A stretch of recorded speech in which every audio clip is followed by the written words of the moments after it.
شروع میں جب آئس کا لوگ استعمال کرتے ہیں تو ان کو نیند کم آنا شروع ہو جاتی ہے، ان کو بھوک نہیں لگتی، ان میں انرجی زیادہ ہو جاتی ہے اور وہ باتیں زیادہ کرنے لگتے ہیں، ان کو انگزائٹی یعنی بے چینی شروع ہو جاتی ہے، وہ ایک جگہ ٹک کے نہیں بیٹھ سکتے اور وہ گھنٹوں کام کرتے ہیں۔ پھر آہستہ آہستہ ان میں ڈپریشن کی علامات شروع ہو جاتی ہیں، اور جب وڈرال ہوتا ہے اور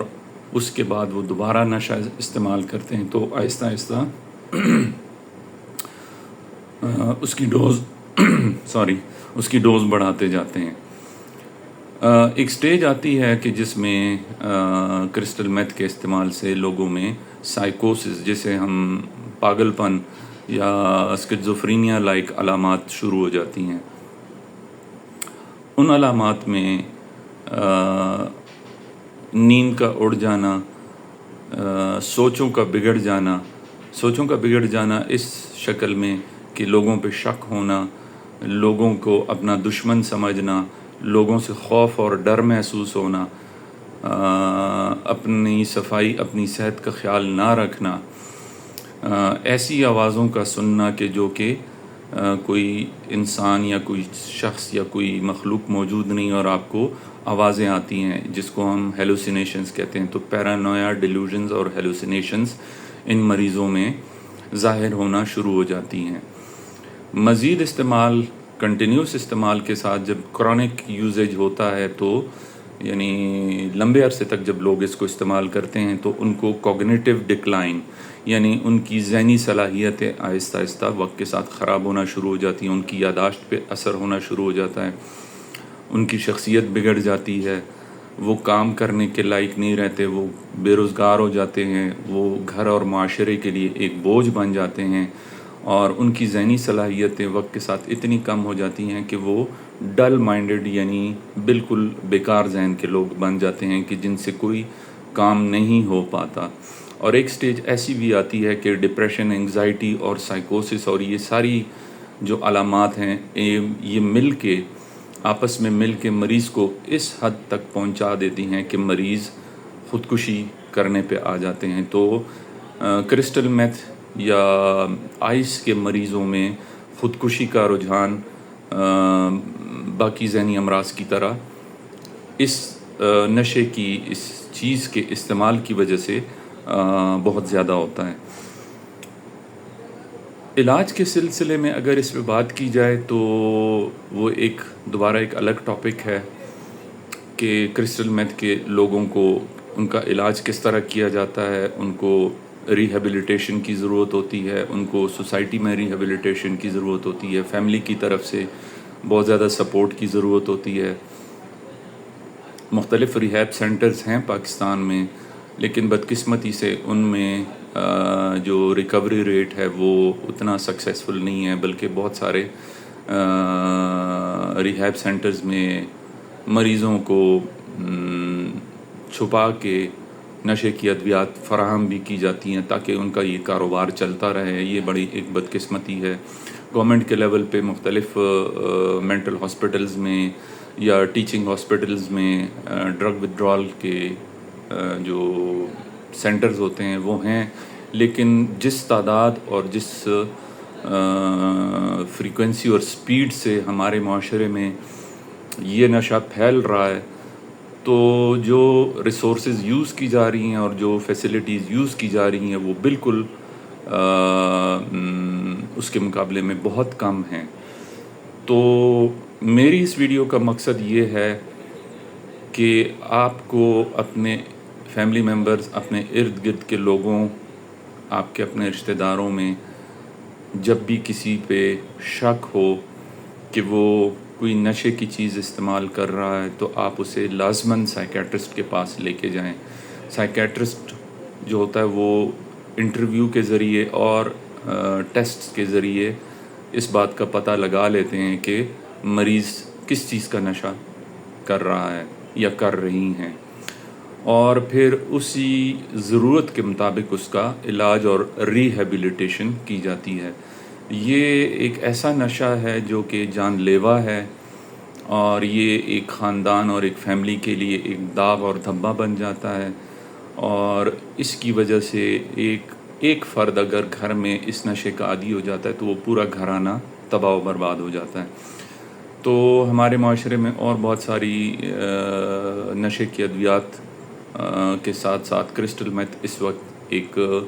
پیک پہ چلنے والا نشہ ہے، اور اس کے شکار افراد کے ریئل فگرز نامعلوم ہیں اور الارمنگ ہیں اور خوفزدہ کرنے والے ہیں. تو ضرورت اس بات کی ہے کہ ہم اپنے طور پہ، اپنے لیول پہ، اور گورنمنٹ اپنے لیول پہ اس چیز کے بارے میں اویئرنیس کریٹ کرے، اور ایسے پروگرامات منعقد کیے جائیں، میڈیا پہ ایسا اویئرنیس کا کوئی پروگرام، کوئی ایسے اشتہار، کوئی ایڈز، کوئی ڈرامے، کوئی ایسی چیزیں آنی چاہیے کہ جس سے لوگوں میں اس کے بارے میں شعور بیدار ہو. میں نے بطور سائیکیٹرسٹ کوشش کی ہے کہ ایک چھوٹی سی ویڈیو بناؤں اور کرسٹل میتھ کے ان نقصانات کا ذکر کروں جو پیسے کی شکل میں اور جسمانی صحت کی شکل میں ایک انسان کو سفر کرنی پڑتی ہیں جب وہ اس چیز کا نشہ کرتا ہے. امید ہے کہ میری اس ویڈیو سے آپ کے ذہنوں میں مزید سوال پیدا ہوں گے، اور آپ یہ سوال خود سے، مجھ سے اور معاشرے سے کر سکتے ہیں، اور ہمیں اس لعنت سے چھٹکارا حاصل کرنے کے لیے سوچنا پڑے گا. جب تک ہم اس پہ سوچیں گے نہیں، یہ بلا ہمارے معاشرے کو ہڑپ کر جائے گی، اور یہ بلا ہمارے معاشرے کو ہڑپ کرنے میں مسلسل لگی ہوئی ہے. کچھ پیسوں کی خاطر کچھ لوگ ہیں جو اس معاشرے کی ینگ جنریشن اور اس معاشرے کے قیمتی افراد کی زندگیوں سے اور گھرانوں کی ذہنی سکون سے کھیل رہے ہیں. انشاءاللہ نیکسٹ ٹائم کسی اور ٹاپک کے ساتھ حاضر ہوں گا. تب تک کے لیے اجازت چاہتا ہوں. اللہ حافظ.